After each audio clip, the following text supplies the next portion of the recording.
Good morning and welcome back to Shanti Kunj online classes. So children, in previous lecture we completed our chapter number 4, food and nutrition. Today we complete its exercise. So long answer, first question is name the different nutrients present in food. हमें food में present nutrients के बारे में बताना है. Describe at least one function of each, और हमें हर एक का एक एक फंक्शन भी बताना है. सो चिल्ड्रन, इसके लिए आपको आंसर में लिखना है the essential substances present in food that our body can use for energy, growth and health are called nutrients. Definition में लिखेंगे और उसके बाद में आपको इनके नेम्स लिखने हैं. नेम्स में आपको लिखना है they are carbohydrates, protein, fats, vitamins and minerals, और इन सब का एक एक फंक्शन लिखना है. लाइक कार्बोहाइड्रेट, आपको कार्बोहाइड्रेट लिखना है और उसमें लिखना है provide energy to the body, तो एक लाइन ये हो गई. फिर प्रोटीन इसमें लिखोगे proteins are essential for growth. फिर फैट्स में लिखोगे fats to provide energy to the body. फिर विटामिन्स एंड मिनरल्स में आपको लिखना है vitamins and minerals are needed by your body in small quantities to stay healthy and fit. Question number second, what do you mean by balance diet. तो इसके लिए आपको answer में लिखना है the food we eat is called our diet. Our diet must contain proper proportion of all the important substances. This form a balanced diet.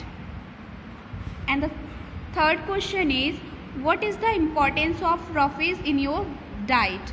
तो इसके लिए आपको लिखना है roughage of fiber is that part of food which cannot be digested by the body.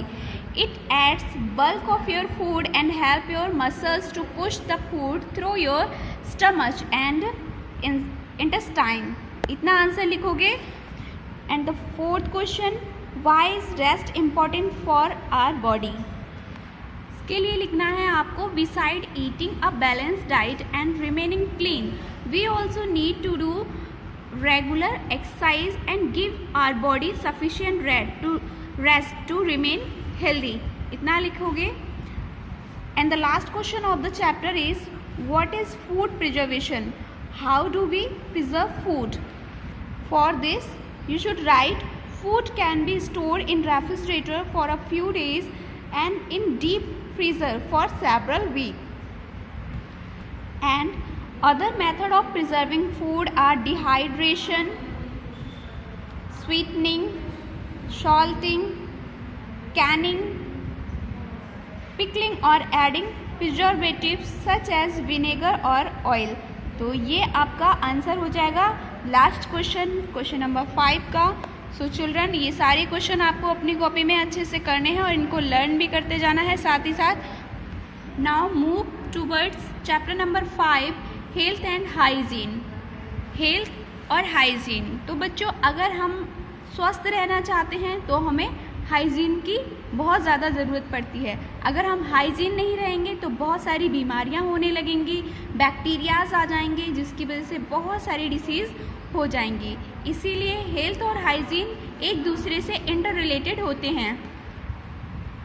You must have heard your parents telling you to avoid unhealthy and junk food and to eat healthy food to remain fit and fine. तो बच्चों, आपके parents भी आपको हमेशा डांटते रहते होंगे कि बच्चों अनहेल्दी खाना या जंक फूड मत खाओ. कुछ बच्चों को बर्गर, पिज़्ज़ा ये सब खाना ज़्यादा अच्छा लगता है. तो ये अनहेल्दी फूड होते हैं, जंक फूड कहलाते हैं, और इनसे हम कभी भी फिट नहीं रह सकते और ये बाद में चल के और प्रॉब्लम्स ही क्रिएट करते हैं. सो हमें हेल्दी रहना है, फिट एंड फाइन रहना है, तो हमें हेल्दी फूड या हेल्दी डाइट लेनी चाहिए. Parents often quote you are what you eat. तो पेरेंट्स हमें एक कोट हमेशा बोलते हैं कि तुम जो खाते हो वही तुम दिखते हो. Which means that if you eat healthy nutritious food you will be healthy and happy. इसका मतलब ये होता है कि अगर आप हेल्दी खाना खाओगे तो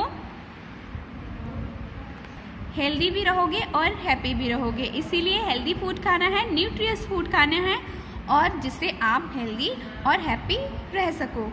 okay children, if you eat more of junk food, अगर आपने बहुत ज़्यादा जंक फूड लिए, you will remain unhealthy and weak. तो आप कैसे हो जाओगे? आप अनहेल्दी हो जाओगे और धीरे धीरे कमज़ोर भी होने लगोगे। In this chapter we will read about health and hygiene. तो इस चैप्टर में हम हेल्थ एंड हाइजीन के बारे में ही स्टडी करेंगे, जो कि हम नेक्स्ट लेक्चर में करेंगे। ओके बच्चों, तो मिलते हैं नेक्स्ट लेक्चर में। Till then bye bye, take care, have a good day.